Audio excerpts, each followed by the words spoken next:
오늘 사무엘하 9장 말씀으로 내게 은혜를 주신 하나님, 내게 은혜를 주신 하나님이란 제목으로 하나님 말씀을 나누게 합니다. 한 여대생이 어머니에게 다음과 같은 편지를 보낸 적이 있습니다. 엄마, 요즘 제가 엄마한테 편지를 보낸 지 오래됐죠? 사실은 일이 좀 있었어요. 제가 오른쪽 팔이랑 왼쪽 다리가 부러졌어요. 왜냐하면 얼마 전에 기숙사에서 불이 났거든요. 기숙사 2층에서 뛰어내리다 그렇게 됐어요. 하지만 저는 운이 참 좋았어요. 왜냐하면 한 젊은 소방관이 지나가다가 기숙사에 불난 걸 보고 빨리 911 신고를 해가지고 사람들이 빨리 올 수 있었기 때문이죠. 어쨌거나 좀 며칠 동안 병원에 했었어야 했는데 그 빨리 신고를 했던 그 청년 이름이 폴인데 그 사람이 매일 병원에 와서 나를 찾아와서 보살펴줬어요. 며칠 뒤에 제가 퇴원을 하긴 했는데 기숙사는 이미 불타서 다시 들어갈 수가 없어서 다시 들어가려면 한참 시간이 더 걸려야 된다 그래가지고 저 지금 그 남자 폴 집으로 들어와 살고 있어요. 엄마. 폴은 저한테 너무 친절히 대해주고 있는데 사실은 얼마 전에 제가 임신한 걸 알게 됐어요. 하지만 엄마 너무 걱정하지 마세요. 폴이 자기 아내랑 이혼하는 대로 저랑 정식으로 결혼하겠다고 했으니까요. 엄마 아빠는 잘 계시죠? 저도 그래서 지금은 아주 잘했고요. 기회가 되는데 또 편지 드릴게요. 사랑해요 엄마. 엄마의 사랑하는 딸 수지. PS. 엄마 방금 말한 거 전부 거짓말이에요. 사실은 저 소시올로지를 C를 받고 케미스트리는 F 받고 그래서 이런 편지 드렸어요. 저는 엄마가 지금 이 상황을 proper perspective로 바라봐 주셨으면 좋겠어요. 죄송해요. 사랑해요. 여러분, 제가 이 예화를 한번 전에 말씀드린 적이 있는데 기억나시는지 모르겠습니다. 아주 그때도 느꼈지만 아주 wickedly smart, 아주 사악하게 똑똑한 딸이죠. 이 어머니 아마 가슴을 쓸어내리면서 아이고 학점이 무슨 상관이야, 그냥 유부남하고 결혼 안 하겠다고 하는 것만 해도 너무 고맙다 딸아, 사람만 있어준 게 너무 고맙다 딸아, 그러지 않으셨을까요? 예전에 한국 그 광고에 개구장이라도 좋다, 건강하게만 자라다오, 그런 표어가 있었던 것처럼 평상시 같았으면 이 딸이 그냥 건강하게 살아있다는 것만으로 감사할 수 없었을 엄마. 학점이 너무 나빠가지고 걱정하고 혼내고 막 그랬을 엄마인데 이 사건을 통해서 그냥 이 살아있는 것만으로 감사한 거고 이런 이상한 상황에 빠지지 않은 것만으로도 너무너무 감사하구나 라고 어머니가 새롭게 생각을 하게 됐을 법한 누군가가 만들어낸 이야기일 것입니다. 저는 이 예화를 통해서 우리가 한 가지 알 수 있는 것은요, 사람은 자신이 이미 갖고 있는 것을 감사하는 거가 되게 어렵다는 것이죠. 이미 갖고 있는 거는 그냥 당연한 걸로 여겨버리고, 그리고 없는 거를 갖기 위해서 노력하는 것이 사람의 인생이라고 할까요? 그러다 보니 불행해집니다. 불행해질 수 있는 방법은 이미 가진 거는 당연한 걸로 여기고, 사람이라면 다 하는 거 아니야? 이런 것처럼. 갖고 있는 걸 당연히 여겨버리고 없는 것에 계속 눈을 돌릴 때 사람이 발전할 것 같지만 항상 불행하다 하는 것입니다. 오늘 저는 오늘 본문에 나온 이 무비보셋이라는 사람의 이야기를 통해서 여러분과 제가 바로 이 무비보셋과 같은 사람이라는 것을 보게 되기를 원합니다. 이 무비보셋이 다윗으로부터 얼마나 많은 축복을 얻었는지 좀 살펴보면서 저와 여러분이 예수님으로부터, 하나님으로부터 얼마나 많은 축복을 이미 받은 사람들인지, 이미 받은 거를 당연하게 여기고 지금 없는 것을 바라보는 대신에 우리는 그렇게 하기 너무 쉬운 사람들이지만 그렇게 하지 않고 갖고 있는 것을 살펴보고 기억하고 감사하고, 그래서 그 가슴을 쓸어내렸던 그 어머니처럼 오늘 감사하는 시간이 여러분과 제게 주어지기를 간절합니다. 오늘 이 사무엘서 9장 말씀은요, 꽤 유명한 이야기입니다. 무비보셋이라는 사람이 등장합니다. 이 무비보셋이라는 사람의 아버지는 조나단이라는 사람이고요. 이 요나단은 사울이라는 사람의 아들입니다. 사울은 이스라엘의 첫 번째 왕이었죠. 이 사울이라는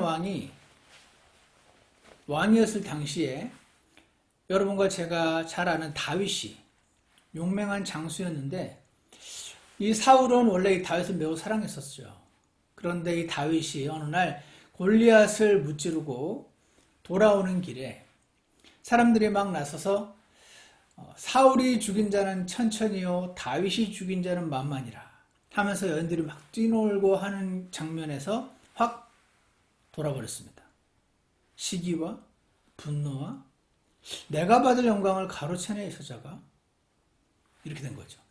그날 이후로 다윗을 향한 시기와 질투와 적개심과 분노에 사로잡힌 이 사울은 다윗을 그렇게 죽이려고 하게 되죠. 롱스토리를 짧게 한다면 그때부터 무려 40년간 이 사울 왕은 다윗을 죽이려고 쫓아다니고, 다윗은 정말 목숨을 부지하기 위해서 도망쳐 다니던 그런 일들이 성경을 보면 진행이 됩니다. 그런데 사울과 다윗은 원수인데, 한마디로 이 사울에게는 요나단이라는 아들이 있었던 거죠. 근데 요나단과 다윗이 또 절친이었어요. 영혼의 단짝이라고도 말할 수 있는 절친이었습니다. 그래서 자기 아버지 사울이 다윗을 막 죽이려고 할 때 요나단이 몰래 다윗에게 알려줘가지고 도망치게도 해주고, 그랬던 요나단, 다윗의 관계였습니다. 그래서 사무엘상 18장 3절에 보면 요나단이 다윗을 자기 혼같이 사랑하였으므로 그와 다윗이 언약을 맺었으며, 그때 어떤 언약을 맺었냐면, 이 요나단은 현재 자기 아버지가 왕이고 자기가 왕자긴 하지만 하나님이 다윗을 이 이스라엘의 왕으로 세우셨음을 센스하고 있었어요. 그래서 내가 아버지로부터 물려받을 왕 자리인데 하면서 친구지만 다윗을 죽이려고 달려들었던 것이 아니고, 나중에 다윗한테 네가 하나님이 너를 이 나라의 왕으로 세우면, 이것은 참 엄청난 말입니다. 사실 다윗이 왕으로 세워지면 이전의 폐위된 왕족은 다 처형당해야 되는 거잖아요. 여러분 아시는 것처럼. 그때 나와 내 가족을 잊지 말고 살려달라, 그런 부탁을 하고, 다윗은 지금 도망자의 신세임에도 불구하고 요나단이 그렇게 말할 때 서로 간에 눈물을 흘리며 그렇게 하겠노라고 약속을 했던, 언약을 맺었던 장면이 사무엘상 18장에 나오는 것을 보게 됩니다.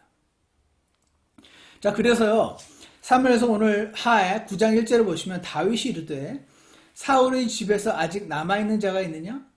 지금 이 사무엘하 9장은요, 그렇게 40년간 쫓김을 당하던 다윗이 이제 왕좌를 차지한 상태입니다. 왕좌를 차지했을 뿐 아니라 있을 수 있는 모든 그 여러 가지 소란스러운 일들을 다 정리하고 왕국이 안정된 상태. 그 앞에 장을 보시면은 외부로 나가서 전쟁에 또 승리함으로써 주변의 소소한 민족들을 전부 정리한, 그래서 명실상부한 그 지역의 제국을 다스리는 왕처럼, 전부 다른 나라들은 이스라엘을 깔보지 못하고 다윗을 두려워하는 그런 평화가 이루어진 그 상태입니다. 지금 그 상태에서 다윗이 이제 마음의 여유가 좀 생겼나 봐요. 사울의 집에 아직 남아있는 자가 있느냐? 내가 요나단으로 인하여 그에게 친절을 베풀리라, 이렇게 말했습니다. 요나단과 약속했잖아요. 그 다윗은 약속을 한번 하면 지키는 신실한 사람이었으니까. 그래서 사울의 그 가족들, 친족들 가운데 옛날 그 왕족들 가운데 살아남아 있는 자가 있느냐? 원래 같으면 다 죽여야 되는데 내가 요나단 때문에 그에게 친절을 베풀리라 하고 남아있냐고 물었더니 2절에 보면 사울의 집에 속한 종이 하나 있었는데 그의 이름은 시바더라. 그들이 그를 다윗에게로 부르매 왕이 그에게 이르되 내가 시바냐 하니 그가 이르되 왕의 종이 그로소이다 하거늘 왕이 이르되 사울의 집에서 아직 남은 자가 없느냐?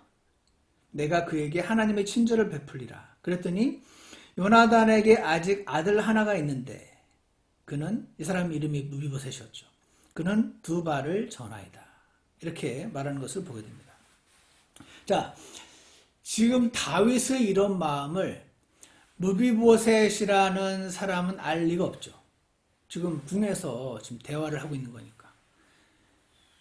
다윗에게서 자기 할아버지 사울이 다윗을 그렇게 죽이려고 달려들었었고, 자기 아버지 요나단 예전에 죽었었고,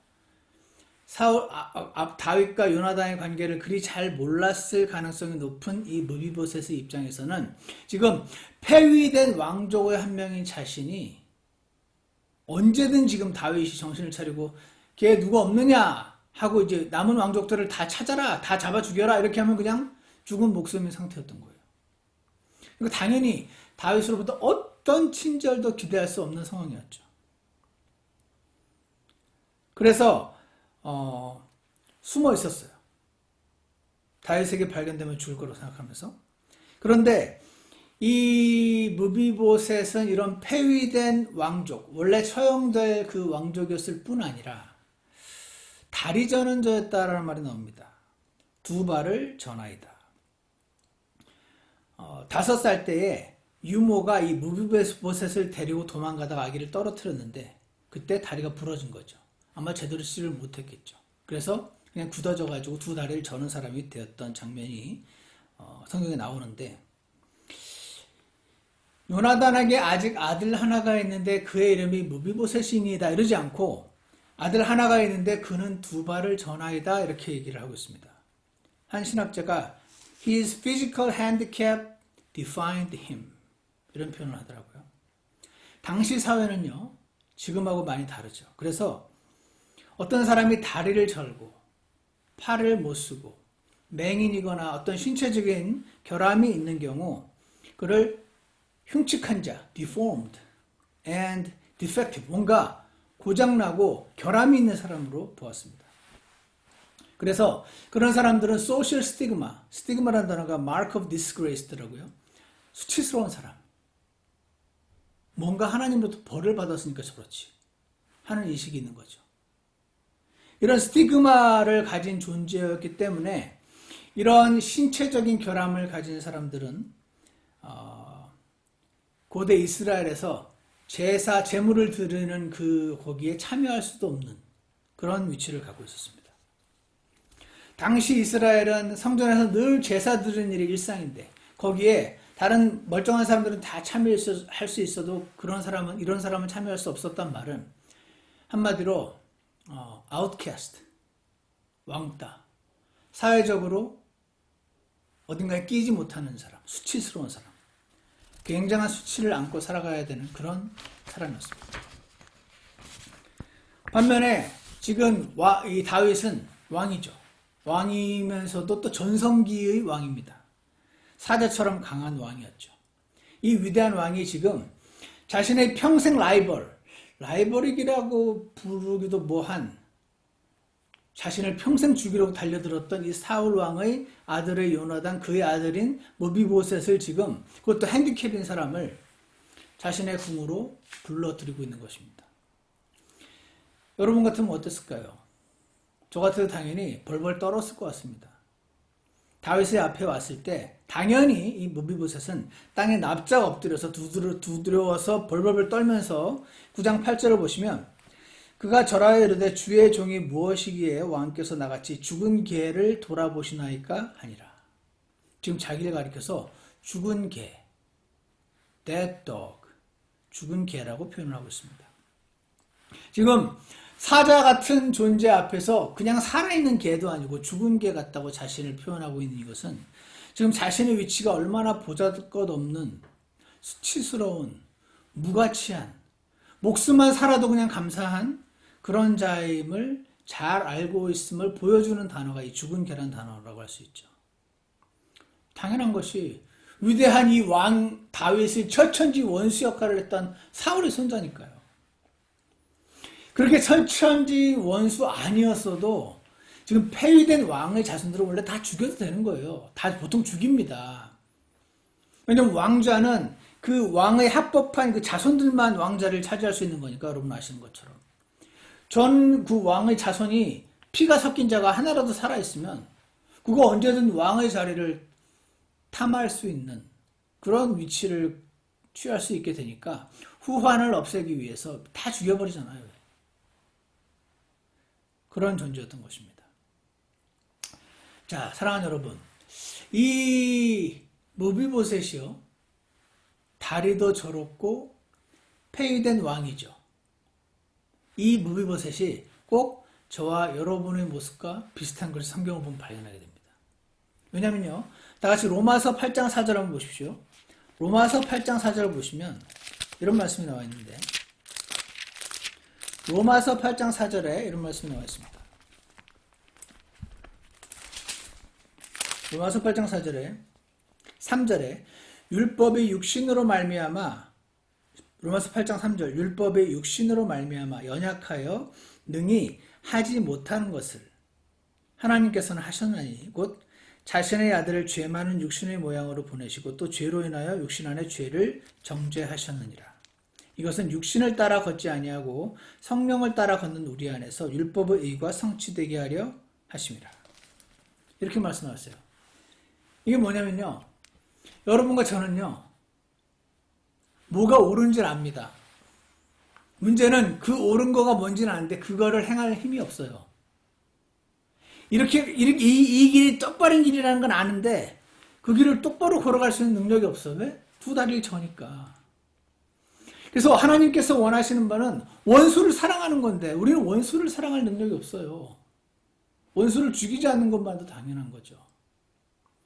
우리는 누군가 나를 업신여기고 경멸하는 것 같으면 나도 그 사람을 업신여기고 경멸하게 되지. 그런 거를, 그 사람을 품어주고 그를 할 그런 능력이 없어요. 하나님께서는 원수가 없는 일은 내게 속한 것이니 너희는 그를 사랑하라고 말씀하셨죠. 우리에겐 그게 옳은 건 줄 아는데 그 아는 걸 행할 능력이 없죠. 그래서 이렇게 똑바로 가면 된다는 걸 잘 알지만 똑바로 갈 수 없는. 왜? 다리가 저러서. 그런 무비보셋이 바로 저와 여러분인 것을 알 수 있어요. 그래서 자신에게 정직한 바울은 이런 표현을 했습니다. 로마서 7장 24절에서 오 나는 비참한 사람이로다. 누가 이 사망의 몸에서 나를 건져내랴. 자신이 하나님 말씀을 보고 하나님의 놀라운 계시를 깨달았는데 성경을 공부해서 잘 아는데 그 잘하는 성경대로 자기가 순종을 못하는 거죠. 뭐가 옳은지는 알겠는데 그 옳은 걸 행할 능력이 없는 자신을 발견한 것입니다. 그러니까 오 나는 비참한 사람이로다. 이렇게 얘기를 하는 것입니다. 그래서 다리 저는 이 무비보셋은 바로 저와 여러분의 모습입니다. 게다가 그는 폐위된 왕의 아들이었잖아요. 손자였잖아요. 마찬가지로 요한복음 8장에 보면은 너희는 너희 아비 마귀에게서 났으므로 라는 말씀이 나옵니다. 여러분과 제가 태어날 때 죄인으로 태어나잖아요. 성경을 보면 마귀의 자녀로 태어난다고 하세요. 마귀의 자녀로 태어난 자는 마귀의 자녀로 태어났기 때문에 마귀의 자녀답게 생활을 하는 것입니다. 에베소서 2장 3절에서는 지나간 때에도 우리도 다 그들 가운데서 우리의 육신의 욕심 안에서 생활하며 육신과 생각의 욕망을 이루어 다른 사람들과 같이 본래 진노의 자녀들이었더라. 본래 여러분과 제가 진노의 자녀였다고 하나님은 말씀하세요. 그래서 폐위된 왕, 마귀의 자녀로 태어난 우리, 무비보셋인 거죠. 다리를 저는 우리, 영적으로 설명했을 때. 뭐가 옳은지 잘 알아요. 남에게 설명도 할 수 있어요. 알기도 할 수 있어요. 근데 그걸 내가 직접 순종하려면 너무 어려운 거죠. 그래서 바로 이 무비보셋의 비참한 상태가 저와 여러분의 상태라고 하는 것입니다. 하나님을 모르던 우리의 상태가 바로 그렇습니다. 그랬던 저와 여러분을 예수님이 건져주셨죠. 그랬던 비참한 상태에 있는 무비보셋을 지금 다윗이 회복시켜주잖아요. 첫 번째로 당연히 마땅히 죽여야 마땅해요. 당연히 죽였어야 돼요. 근데 안 죽이지 않습니까? 왜 안 죽입니까? 이유는 하나입니다. 무비보셋의 아버지인 요나단 때문에.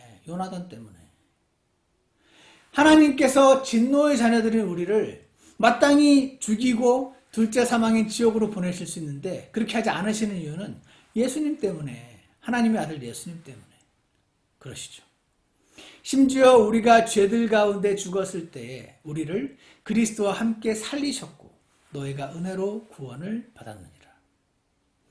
1998년 6월달 저는 무비보셋과 같이 다리 저는 자였고 지금도 저이긴 하지만, 그리고 마귀의 자녀로 태어나서 마귀의 자녀답게 생활하고 있었던 사람이었어요. 마귀의 자녀라고 항상 마귀짓만 하진 않습니다. 선한 일도 합니다. 그랬던 저를 예수님께서 찾아와 주셨어요. 예수님께서 제 현재의 모습이 죄인인 것을 보게 해주시고 바로 나를 위해서 십자가에서 못 박혀 죽으셨다는 사실을 제게 새롭게 보게 해주신 한 날이 있습니다. 제가 그날 구원을 받았어요. 제가 건짐을 받은 것입니다.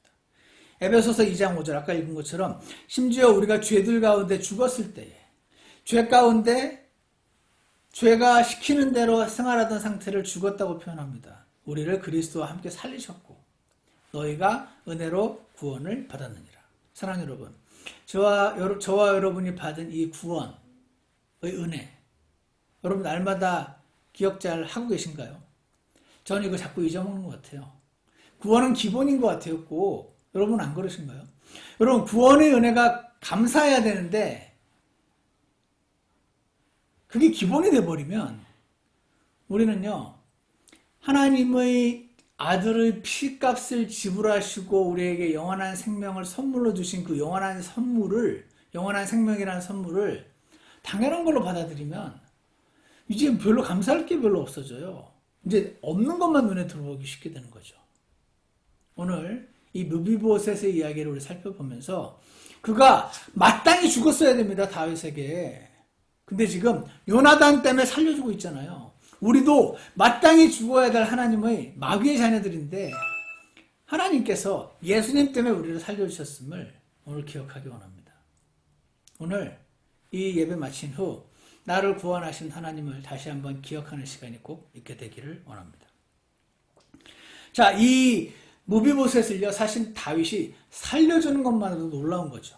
근데 여기 오늘 성경을 보면 무비보셋에게 땅을 돌려주는 장면이 나옵니다. 여기 보시면 어디 나와 있냐면 7절에 다윗이 그에게 이르되 두려워하지 말라. 내가 네 아버지 요나단으로 인하여 반드시 내게 친절을 베풀고, 네가 뭐 잘나서 그런 게 아니고 요나단 때문이야 라고 명시하죠.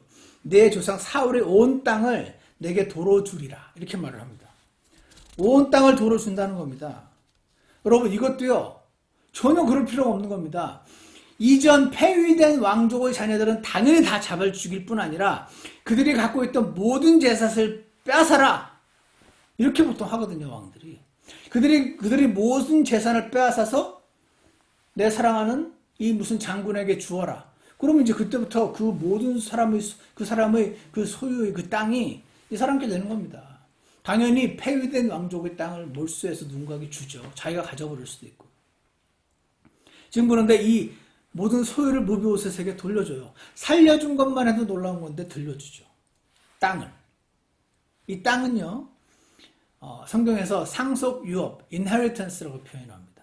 나의 영원하신 기업, 생명보다 귀하다 라는 찬송가에서 나오는 기업, 이게 바로 유업, 영어로 inheritance, 땅을 말합니다. 땅. 그래서 이 땅을 지금 돌려받게 되는 장면이 나옵니다. 이것은 땅을 돌려받는다는 것은 지금 언제 죽을지도 모르는 역적의 신분이 아닌 원래 그 사울 왕족으로서 누렸던 그 위치를 지금 복권시켜주는 그런 의미를 가지고 있어요. 마찬가지로 성경에 보시면요, 에베소서 1장 11절에 이런 말씀이 있습니다. 모든 것을 자신의 뜻하신 계획대로 이루시는 분의 목적에 따라 우리가 예정되어 그분 안에서 상속유업을 얻었으니 라는 말씀이 나와요. 우리가 구원받고 나서 상속유업을 받도록 예정되었다는 뜻입니다. 여러분, 제가 구원을 받으면 하나님의 자녀가 될 뿐 아니라 저주받을 지옥으로부터 건져질 뿐 아니라 상속유업을 받도록 예정이 된다는 거예요. 땅을 받도록 예정이 된다는 뜻입니다. 하나님께서는 저와 여러분에게, 크리스찬들에게 다가올 세상에서 땅을 약속하고 계시는 거예요. 에베소서 1장 14절에서는 이 영께서는, 성령, 값주고 사신 그 소유물이 구속을 받을 때까지, 우리 몸이 변화될 때까지, 그래서 완전한 자유를 얻게 될 때, 그때까지 우리 상속유업, 그 땅의 보증이 된다. 누가? 성령님이. 성령님을 우리에게 먼저 주셨어요. 우리 안에 성령님이 계시거든요. 이 성령님이 earnest라는 거예요. earnest money 아시죠? 집 살 때. 계약금. 계약금 내면 반드시 그 잔금을 내게 돼 있잖아요. 성령님을 earnest로 주셨어요. 나중에 땅을 주시는 상속유업의 보증으로. 보증이 되사 그분의 영광을 찬양하게 하십니다. 이 무비보셋이 얼마나 이 다윗의 이 처사에 영광을 돌렸을까요? 목숨을 살려주는 것만도 지금 놀라운 일인데, 말도 안 되는 일인데, 땅을 돌려주는 거예요. 도대체 이런 은혜를 나에게 줄 수 있는 건가? 요나단의 아들이라는 이유로? 당신은 정말 위대하십니다라고 영광을 돌릴 수밖에 없을 거 아닙니까? 하나님께서 저와 여러분에게 예수님을 통해서 예수님 피로 우리를 싹 씻기신 다음에 우리를 자신의 아들로 삼으시고, 이것도 놀라운 건데, 땅을 약속을 주시는, 이거 나중에 우리 받고 났을 때, 나에게 무비보셋이 아마 다윗을 향하여 찬양하는 것 이상의 찬양을 우리로부터 받기를 원하실 것입니다. 베드로전서 1장 4절에는 썩지 않고 더럽지 않으며 사라지지 아니하고 너희를 위해 하늘에 마련된 상속 유업, 그것을 받게 하셨나니. 골로새서 3장 24절에서도 너희가 상속 유업의 보상을 주에게서 받을 줄 아나니 너희는 주 그리스도를 섬기느니라. 사랑하는 여러분, 저와 여러분이 구원을 받고 예수님을 섬기시잖아요. 예수님이 사랑하신 교회를 섬기시잖아요. 사역의 한 부분을 맡아서 섬기시잖아요. 그랬을 때 하나님께서 상속유업의 보상을 주신다고 약속하신 것을 기억하시기 바랍니다. 그때 우리는 놀라운 하나님을 찬양할 수밖에 없게 되는 그런 일이 있을 것입니다. 지금 한마디로 무비보셋의 인생이 역전되고 있는 거예요. 신분이 완전히 신분 세탁 정도가 아니라 신분이 완전히 역전되고 있는 거죠. 멸망한 왕가의 죽을 자손이었던 자가 지금 살았을 뿐 아니라 땅을 받고, 그것뿐 아니에요. 무비보셋이 장기적으로 편히 먹고 살 수 있는 그 시스템을 지금 마련해주고 있어요. 뭐라고 되어 있냐면, 여기 보시면 10절. 그러므로 너와 내 아들, 너가 여기 시바라는 종이에요. 사울의 종이 시바라는 자가 있었는데, 이 시바가 너예요. 너와 내 아들, 시바에겐 아들들이 있어. 내 아들들과 내 종들은 그를, 무비보셋을 위하여 땅을 갈고 열매를 거두어 내 주인의 아들에게, 무비보셋이죠. 무비보셋에게 먹을 음식이 있게 하라. 이건 뭡니까? 지금 그 밑에 보시면 이제 10절 끝부분에 이제 시바에게는 아들 15명이 있었고 또 종 20명이 있었더라.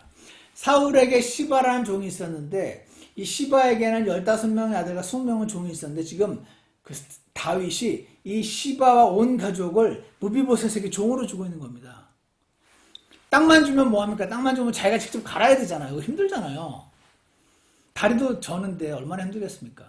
그래서 시바와 그의 종들을 무비보셋의 종으로 주면서 너희들이 땅을 갈아. 그래서 무비보셋이 편안히 먹고 살 수 있게 해줘. 지금 그러고 있는 겁니다. 그냥 땅만 준 게 아니고 그냥 귀족처럼 살게 해주고 있는 것입니다. A dignified life. 그럼 지금 허락하고 계십니다.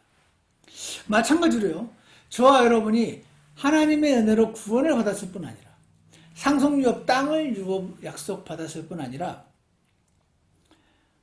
먹고 사는 문제를 하나님께서 이렇게 해결해 주십니다. 마태복음 6장 31절에서 이렇게 말씀하세요. 그러므로 염려하여 이르기를 우리가 무엇을 먹을까? 혹은 우리가 무엇을 마실까? 혹은 우리가 무엇을 입을까? 하지 말라. 무엇을 먹을까? 무엇을 마실까? 무엇을 입을까? 이거 하지 마라. 32절. 이 모든 것은 이방인들이 구하나니 너희뿐 아니라 하나님 안 믿는 모든 사람들이 구하는 게 이거다. 이방인들이 다 구하나니 너희 하늘 아버지께서는, 이방인들에게는 하나님이 아버지가 아니에요. 근데 너희에게는 아버지라는 거죠. 하늘 아버지께서는 이 모든 것이 너희에게 필요한 줄 아시니라. 사랑하는 여러분, 저와 여러분에게 잡이 필요하고 생계를 벌 돈이 필요하고 자식들을 먹여 살릴 도구가 필요한 걸 하나님께서 아신다는 거죠. 지금 얼마나 상황이 안 좋습니까? 실질적으로 많은 분들이 잡을 잃고 어려운 상황에 우리가 처해 있습니다. 하지만 우리는 오늘 이 하나님의 약속을 여러분 클레임하시기 바랍니다. 하나님 염려하지 말라면서요. 이거 다 이방인들이 구하는 겁니다. 저도 구해요. 이게 다 필요한 줄 아신다면서. 나 지금 빌 페이해야 되고 내 아들 먹여 살려야 돼요. 하나님. 다 필요한 줄 아시다고 하셨으니 주님, 제가 하나님의 약속을 믿음으로 클레임하겠습니다. 제가 먹고 사는 문제 해결해 주십시오. 이렇게 주님 앞에 나아가시기 원합니다. 더 놀라운 것은 그 다음에 나옵니다. 10절에요. 그러므로 너와 내 아들들과 내 종들은 그를 위하여 땅을 갈고 열매를 거두어 내 주인의 아들에게 먹을 음식이 있게 하라 그랬잖아요. 이제 종을 주는 거예요. 땅도 준 다음에 종도 줘요. 종들이 이제 일하는 거죠. 그런데 더 중요한 거 그 다음에 나와요. 내 주인의 아들 무비보셋은 항상 내 상에서 빵을 먹으리라. 항상 내 상에서 빵을 먹으리라. 여러분, 다윗이 상에서 빵을 먹는 게 뭐 대단한 걸까요? 왕과 함께 한 식탁에 식사를 하는 거. 일생에 단 한 번만 그런 기회가 있어도 굉장히 영예롭게 이스라엘 사람들이 여기는 일이었다고 합니다. Great honor 라고 생각을 했다고 하죠. 저도 한번 생각해 봤어요. 저는 여러분은 어떠신가요? 만약에 뉴저지 주지사가 여러분을 초대해가지고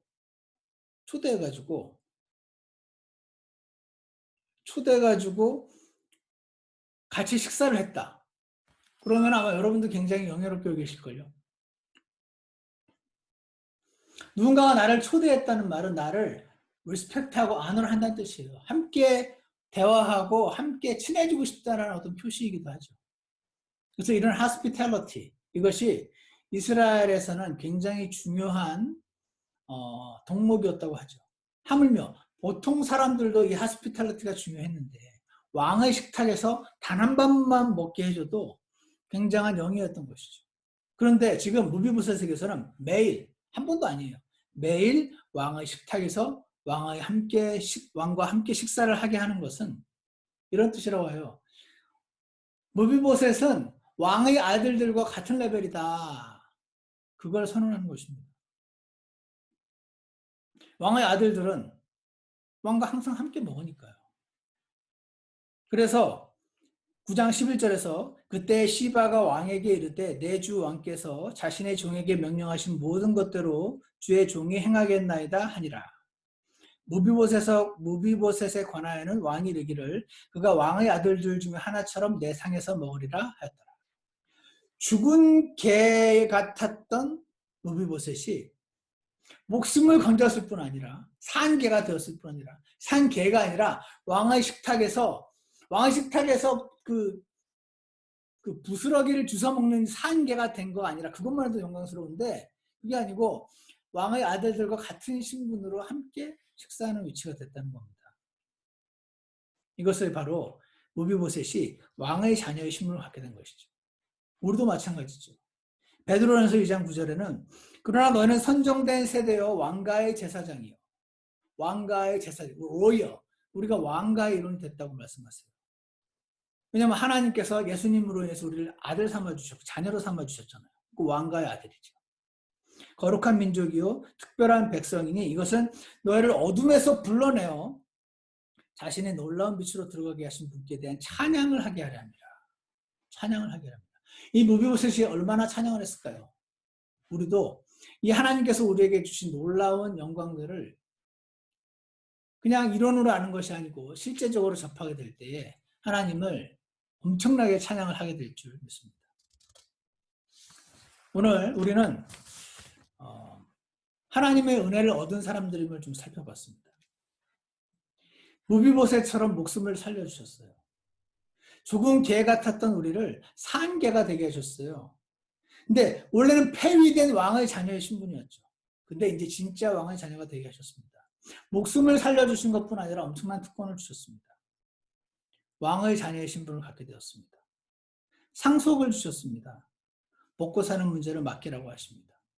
항상 주님의 식탁 앞에 나가신 존재가 되게 하셨습니다. 시편 23편에서 주께서 내 원수들의 눈앞에서 상을 펼쳤단 말이 나와요. 저는 원래 이게 그런 의미인지 몰랐습니다.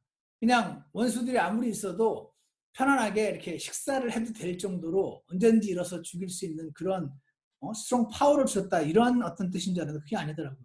이 원수들은 초대가 안 된 거예요. 지금 원수들에게 쫓기고 있는 이 비참한 신분의 다윗에게 하나님께서 상을 베풀 식탁에 초대하신 것이죠. 사랑하는 여러분, 서두에 말씀드린 것처럼 이미 갖고 있는 것을 당연하게 여기시면 우리는 불행이 시작됩니다. 갖고 있는 걸 당연하게 여기면, 내 딸이 그냥 건강하게 있는 것만으로, 유부남 좋다고 하지 않은 것만으로 감사해. 난 내 아들이 살아있는 것만으로도 감사해. 내 아들이 장님이 되지 않은 것만으로도 감사해. 사지가 멀쩡히 다니는 것만으로도 감사해. 또 요즘 어떤 분들은 내 아들이 남자 좋다고 하지 않은 것만으로도 감사해. 그런 말씀 하시더라고요. 이미 갖고 있는 거, 어떤 것들이 있으십니까? 이미 갖고 있는 것들, 하나님께서 말씀 가운데서 우리에게 알려주신 축복들, 이 모든 것들을 감사함으로 하나님께 받으시고 기억하시고, 그래서 이미 갖고 있는 것을 당연한 것으로 여김으로 지금 우리가 밖에 못 나가는 거 다 힘들죠. 이게 힘든 게 아니라는 뜻이 아니고, 이미 갖고 있는 것, 이미 누리고 있는 것, 이미 내 앞에서 맨날 싸우는 그 아이들을 보는 것 자체가 엄청난 축복임을 주님께서 우리에게 깨닫게 해주시기 원합니다. 우리 매번 주일마다 모이고 함께 찬양하고 밥 먹고 탁구 치고 그 짐에서 막 뛰어다니고, 그러다 애들이 막 싸우기도 하고 부딪히기도 하고 사고 치기도 하고, 이 모든 것들이 그냥 당연한 걸로 여겼는데 정말 아마 그것들이 되게 감사한 걸로 여긴 분은 안 계실 거라고 저는 생각이 되는데, 그게 당연한 게 아니잖아요. 지금 우리가 없어져 보니까. 사람은 없어 보면 아는 것 같아요. 많은 경우 알게 되면은 늦는 경우가 많죠. 오늘 우리는 하나님의 크신 은혜를 받은 사람들이라는 사실을 기억하시고, 그 은혜를 볼 수 있는 은혜를 주님께서 주시기를 간구하는 저와 여러분 되기를 원합니다. 기도하겠습니다. 사랑과 은혜가 풍성하신 하나님 아버지, 오늘 무비보셋의 삶을 살펴보면서 그가 바로 우리와 동일한 존재임을 보게 해주시고, 그가 다윗에게서 받았던 놀라운 축복들이 우리가 하나님께로부터 받은 놀라운 축복들임을 알게 해주셔서, 가진 것을 당연한 걸로 여길 때 우리 입에서 나오게 되는 불평과 불만과 못마땅함들이 사라지게 해주시고, 주님의 은혜 안에 감사하는 저희가 될 수 있도록 도와주시옵소서. 예수 그리스도 이름으로 기도드렸습니다. 아멘. 우리 다 같이 찬송가 6장 내 마음 주를 향해 함께 부르시겠습니다. 찬송가 6장입니다.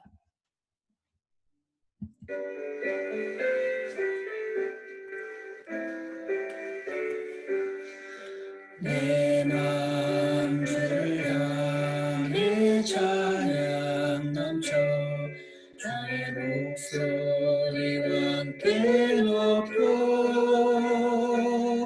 절망에서 나를 건지셨네. 내 마음속에 너를 주네. 찬양을 받기에 주님은 합당하신 분, 주께 엎드려 오직 주만 경배해. 찬양 받기에 합당한 분, 내 입술은 주 사랑을 찬양, 주님 말씀 내게 이르는 분, 그 긍휼과 영원하신 은혜 주의 팔이 날 인도해. 찬양을 받기에 주님은 합당하신 분, 주께 엎드려 오직 주만 경배 찬양받기에 합당한 분. 선하신 하나님 아버지, 우리의 눈은 이 세상을 향하고 있고 이 세상에서 당장 해결해야 하는 일들이 너무나 많습니다. 이 세상을 살아가는 것이 우리 힘이 버거울 때가 너무나 많아서 이미 주신 주님, 이미 주신 그 놀라운 축복들을 잊어버리고 그냥 당연한 것으로 여기서 살 때가 너무나 많이 있음을 주님 앞에 고백합니다. 오늘 무비보셋을 통하여 살펴본 우리의 하나님은 찬양받으시기에 합당하신 분이심을 이 시간 고백합니다. 주님, 우리의 마음이 불안과 근심과 못마땅함과 답답함으로 뿌염으로 수치스러움으로 가득 찰 때에도 주께서 은혜를 허락해 주셔서 이미 받은 복을 헤아려 보고 감사하는 저희가 되게 하셔서 주님의 영광을 찬양하게 하시고 찬양 받으시기에 합당한 분을 온전히 찬양할 수 있도록 축복하여 주시옵소서. 예수 그리스도 이름으로 기도드렸습니다. 아멘. 예배를 마치겠습니다.